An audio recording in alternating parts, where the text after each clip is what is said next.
வணக்கம். மேஷ ராசி எங்களுக்கு கேரியர் எப்படி இருக்குது? வேலை வாய்ப்புகள் எப்படி இருக்குது? ப்ரோக்ரஸ் ஆகுமா? இப்போ தாங்க படித்து முடித்தேன், இன்னும் வேலை கிடைக்கல.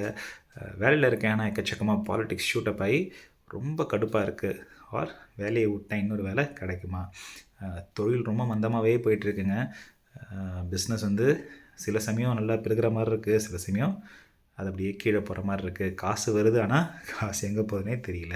அப்படின்ற மாதிரி பல வருத்தங்கள், பலவிதமான டிசப்பாயின்மெண்ட்ஸு மேஷராசிக்கு கடைசி ஒரு 2 வருஷம் ஆக்சுவலாக திருப்பி பார்த்தோம்னா அஷ்டமத்து சனி காலத்துலேருந்து ஒரு 10-12 வருஷமாகவே இந்த பேட்டர்னில் தான் மேஷராசிக்கு போயிட்டுருக்கு.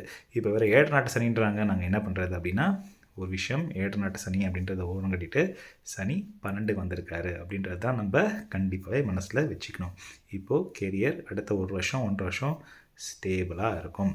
நீங்கள் வேலைக்கு தேடுறீங்கன்னா கண்டிப்பாக உங்களுக்கு இந்த ஜூன் மாதத்தில் ஒரு வேலை கிடச்சிடும். ஜூன் டு ஆகஸ்ட் நல்லா இருக்குது. கண்டிப்பாக நீங்கள் வந்து அன்எம்ப்ளாய்டாக இருக்க மாட்டீங்க. ஒரு வேலைக்கு 10 வேலைக்கு அப்ளை பண்ணுங்கள். இன்டர்வியூஸ் வரும், இன்டர்வியூஸ் பாசிட்டிவாக போகும். நம்ம அதுக்கு ப்ரோஆக்டிவான முயற்சிகளை போடணும். இப்போ வேலை ரொம்ப பாலிட்டிக்ஸாக இருப்பா, ஒன்று உங்கள் மேனேஜரு பாலிட்டிக்ஸ் பண்ணுறாங்க போயிடுவாங்க, இல்லைனா உங்களுக்கே வேறு இடத்துல நீங்கள் வாங்கப்பா எங்களுக்கு வேலை பண்ணுங்கள் அப்படின்னு ஒரு நல்ல ப்ரொமோஷனோட, நல்ல ஆஃபரோட, நல்ல பேக்கேஜோட உங்களுக்கு வேலை கிடைக்கக்கூடிய தருணம். எஸ்பெஷலி யாருக்கெல்லாம் நல்லா இருக்கும்னா, சர்வீஸ் ரிலேட்டட் ஜாப்ஸ் இருக்கிறவங்களுக்கு சூப்பராக போகும் டைமு. இப்போ நர்ஸாக இருக்கேன், இல்லை ஃபிசியோதெரபிஸ்ட்டாக இருக்கேன், இல்லை டாக்டராக இருக்கேன், இல்லை நான் வந்து ஒரு லாயராக இருக்கேன், இல்லை அக்கௌண்டண்ட்டாக இருக்கேன் அப்படின்றவங்களுக்கு ஒரு மற்றவங்களுக்கு service teacher, military officers, army ஆஃபீஸர்ஸ்லாம் சூப்பர் டைம். நல்ல ரெக்கக்னிஷன், நல்ல பேர், நல்ல கௌரவங்கள் ஏற்படக்கூடிய நேரம் மேஷராசிக்கு. ஸோ பயப்பட வேண்டாம். கெரியர் வைஸ் எல்லாருமே டிஸ்பைட் நீங்கள் என்ன பண்ணாலுமே, நான் வந்து ஒரு சலூன் கடை வச்சுருக்கேன் அப்படின்னா கூட நீங்கள் ஏதோ ஒரு புதுசாக ஒரு விஷயம் கற்றுப்பீங்க.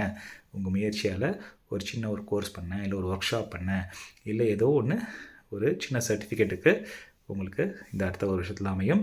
அது மூலியமாக உங்களுக்கு நல்ல பேர், இல்லை சிறப்புகள், இல்லை ப்ரொமோஷன் கிடைக்கிறதுக்கான வாய்ப்புகள் நிறையா இருக்குது. அதே மாதிரி நீங்கள் ஒரே ஒரு விஷயம் என்ன நோட் பண்ணணும் அப்படின்னா, உங்கள் ஒர்க் கலீக்ஸ் கிட்ட ஏதாவது உங்களுக்கு தெரிஞ்ச சீக்ரெட்ஸு ஆர் உங்களோட ப்ராஜெக்டை பற்றி எந்த இன்ஃபர்மேஷனும் ஷேர் பண்ணக்கூடாது. 12 சனி வந்து நமக்கு கொஞ்சம் நம்மளோட சீக்ரெட்ஸை நம்மளே ஹோல்ட் பண்ணி வச்சுக்கணும். மற்றபடி ஒரி பண்ணுறதுக்கோ கவலைப்படுறதுக்கோ கட்டாயமாக ஒன்றும் இல்லை. மேஷராசி ஸ்டேபிளாக, திடகாத்திரமாக, சஸ்டெயினபிளாக, லாங் டேர்ம் க்ரோத்துக்கு இந்த சனி பயிற்சி ஒரு தூண்டுதலாக நமக்கு அமைஞ்சிருக்கு. All the very best. சூப்பராக இருங்க.